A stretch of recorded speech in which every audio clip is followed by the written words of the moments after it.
motif memenuhi, kita akan masuk ke yang namanya motif memenuhi kebutuhan hidup seperti itu ya. Nah, motif ekonomi ini dalam tindakan ekonomi, nah biasanya juga terkait dengan individu-individu atau terkait dengan orang-orang yang berbeda dalam melaksanakan kehidupannya atau tindakan ekonomi. Tentu saja tindakan ekonomi itu kan berbeda-beda kan, jadi orang itu bisa ke A, bisa ke B, bisa rasional, bisa irasional seperti itu kan. Nah, ini juga terkait dengan motif ekonomi, itu biasanya diartikan tentang alasan seseorang untuk melaksanakan tindakan ekonomi. Tindakan ekonomi itu macam-macam, bisa produksi, bisa mengkonsumsi, bisa berdistribusi dan macam-macam gitu ya. Nah, motif ekonomi ini biasanya dibedakan menjadi motif ekonomi intrinsik ya, atau motif ekonomi dan ekstrinsik.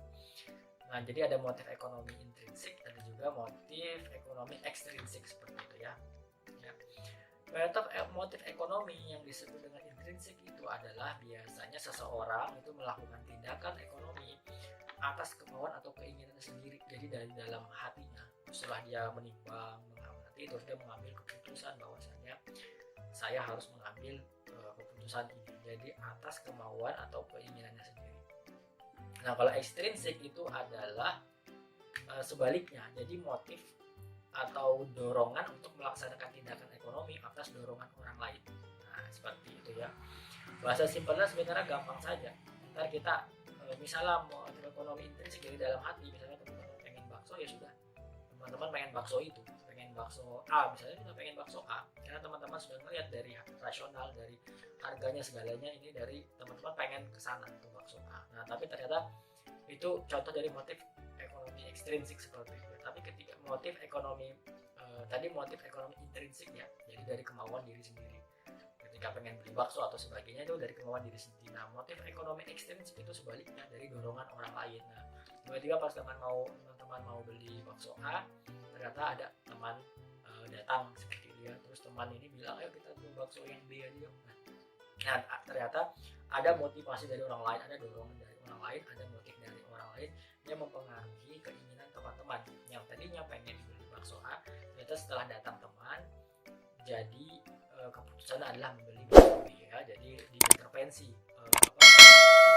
teman-teman sudah diintervensi ya. Jadi harusnya konsumsi bakso A atas keinginan sendiri, itu adalah nilai intrinsiknya. Terus dari motif ekstrinsiknya ternyata nggak jadi beli bakso A, ternyata jadi beli bakso B akibat kedatangan teman, dan juga teman tersebut mempengaruhi keinginan kita untuk beli bakso yang harusnya A jadi pindah ke B seperti itu. Nah, jadi seperti itu ya. Nah, selanjutnya kita akan belajar tentang motif ekonomi yang menjadi alasan seseorang melakukan tindakan ekonomi. Nah, motif ekonomi itu ada yang namanya, yang pertama adalah motif memenuhi kebutuhan hidup. Oke, kita lanjutkan lagi motif memenuhi kebutuhan hidup. Jadi tentu saja dalam tindakan ekonomi itu ada beberapa motif ya, yaitu yang menjadi alasan seseorang biasanya dalam melakukan tindakan ekonomi seperti itu ya. Nah, motif memenuhi kebutuhan hidup itu adalah yang pertama. Nah, yaitu biasanya motif memenuhi kebutuhan hidup ini biasanya didorong oleh keinginan untuk memenuhi kebutuhan hidup yang kian hari itu kian kompleks seperti itu kan. Fungsinya apa? Untuk tentu saja menjaga kelangsungan hidupnya. Setiap orang berusaha memenuhi kebutuhan hidup ya. Kalau misalnya kita nggak kerja di luar, nah, terus penghasilan seret, apalagi di masa pandemi begini, nah tentu saja kelangsungan hidup kita terancam gitu kan. Kita bisa mati kelaparan, nah, dan juga ya macam-macam sebenarnya. Dan juga biasanya kebutuhan hidup itu bersifat tidak terbatas ya, sedangkan alat memuas kebutuhan itu terbatas ya. Jadi biasanya kebutuhan itu manusia itu dia tidak terbatas, dikasih A pengen lagi, dikasih B pengen lagi, dikasih C pengen lagi. Nah, sedangkan si A B C ini terbatas gitu ya. Jadi misalnya pengen pengen misalnya beli tas ya, beli tas merek A, besok beli tas merek B, besok keluar lagi di Shopee beli merek C, terus keluar lagi di Tokopedia beli tas lagi merek D. Jadi nggak terbatas seperti itu ya. Sedangkan biasanya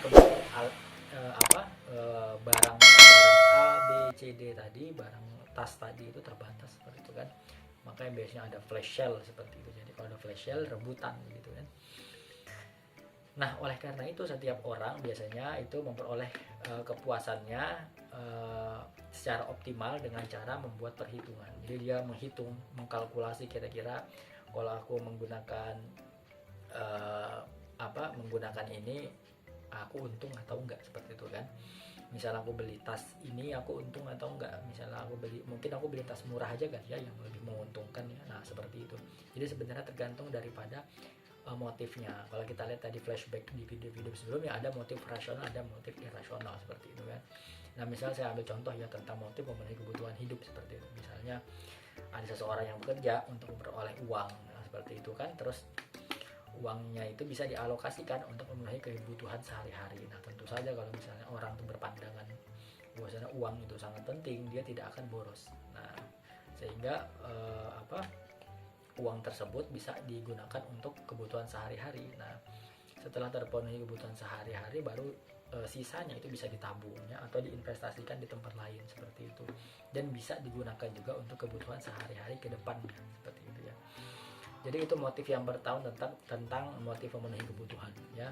Motif kedua ada terkait dengan motif memperoleh laba seperti itu. Nah, motif ini berkaitan dengan alasan seseorang itu melakukan tindakan ekonomi yang bersifat produktif. Nah, jadi orang tuh misalnya bekerja, kan lihat di Jepang itu kalau orang bekerja siang malam itu kan gajinya besar seperti ada biaya gaji-gaji remunerasi, terus gaji-gaji uang lembur semacamnya seperti itu kan.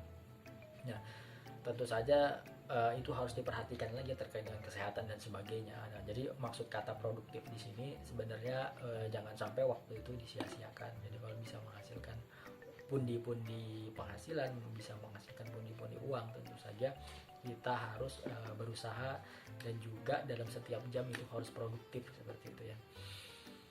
Nah, biasanya dalam melakukan tindakan produktif seperti ini, seseorang itu berusaha untuk memperoleh laba sebesar-besarnya. Seperti saya bilang ya, kalau misalnya di perusahaan itu kan ada inovasi teknologinya canggih-canggih, nah tentu saja produksinya itu bagus seperti itu kan. Jadi tidak sampai maintenance faktor produksi, maintenance perawatan mesinnya itu berlama-lama seperti itu. Jadi misalnya rusak alat produksinya, tentu saja suatu perusahaan tersebut cepat-cepat memperbaiki ya, dihitung dulu bagus diperbaiki atau diganti. Kalau misalnya bagusnya diperbaiki, maka cepat-cepat diperbaiki. Kalau cepat-cepatnya diganti, maka harus cepat-cepat diganti. Karena apa? Karena proses produksi harus tetap berlanjut. Nah, jadi motifnya memperoleh laba. Jadi ketika rusak cepat langsung diganti ya, atau dibelikan spare partnya sehingga tidak mengganggu proses produksi lainnya. Nah, itu outputnya atau hasilnya tentu saja industri tersebut atau perusahaan tersebut memperoleh laba yang banyak seperti itu ya. Nah, jadi dengan memperoleh laba atau kekayaan yang seseorang itu dengan laba yang banyak, tentu saja seseorang tersebut akan naik taraf kehidupannya seperti itu ya. Jadi kekayaan seseorang akan bertambah. Nah, akhirnya orang tersebut itu dapat menjaga kelangsungan hidupnya, seperti tadi makan seperti itu kan. Ketika dapat uang dipakai buat makan, terus sehingga kelangsungan hidupnya terjaga. Kalau industri tadi seperti yang saya contohkan, ketika rusak mesinnya, maka langsung diganti. Agar apa? Agar kelangsungan hidup dari perusahaan atau industri tersebut atau perusahaan tersebut bisa terus berlanjut seperti itu ya. Nah, contoh yang lain misalnya tentang kerajinan batik, yaitu menghasilkan kain batik ya kan berkualitas tinggi. Nah, jadi misalnya produsen kerajinan batik, teman-teman itu memproduksi adalah salah satu produsen kerajinan batik, terus menghasilkan kain batik kualitas unggul seperti itu, kualitas tinggi. Nah, dengan harga murah. Nah, produsen juga di sisi lain itu mempunyai service excellent, jadi melayani konsumen dengan ramah dan menyenangkan. Nah, cara yang demikian itu tentu saja bisa menghasilkan laba besar ya. Jadi dari service, dari pelayanan yang baik, dan juga dari hasil kain tenun yang baik, hasil dari kerajinan batik yang baik, itu bisa menghasilkan laba yang besar. Nah, terus motif yang ketiga yaitu terkait dengan manfaat memperoleh kekuasaan ekonomi. Nah, motif ini biasanya juga berkaitan dengan tindakan ekonomi atau apa ya, untuk mencapai kemakmuran seperti itu. Jadi seseorang yang memiliki motif ini biasanya berusaha ya dia untuk mengembangkan kegiatan usaha secara terencana. Jadi sebelum dianya mau ke depannya, dia pasti menyusun dulu rencana-rencana. Dia membuat planning-planningnya, saya harus A, saya harus B, saya harus C, saya harus D, seperti itu ya, agar semuanya tujuan-tujuan dia itu bisa tercapai seperti itu. Misalnya saya kasih contoh, misalnya pengusaha digital printing gitu ya, dia membuka usaha cabang di daerah lain. Nah, pembukaan cabang ini itu kan tentu saja diharapkan oleh orang tersebut bisa memperkuat hasil usahanya. Akhirnya pengusaha itu memperoleh kekuasaan ekonomi atas usaha yang dikelolanya. Jadi kalau misalnya banyak cabang, tentu saja kan penghasilannya besar. Nah, motif membuka cabang di sini adalah memperoleh kekuasaan ekonomi. Jadi dengan banyaknya cabang, jadi banyak juga orang-orang yang terlayani. Nah, orang-orang yang terlayani banyak, maka tentu saja penghasilan digital printing tadi, atau pengusaha digital printing itu tentu saja menjadi meningkat gitu.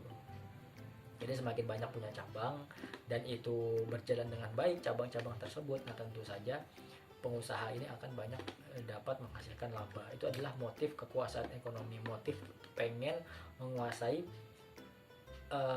pengen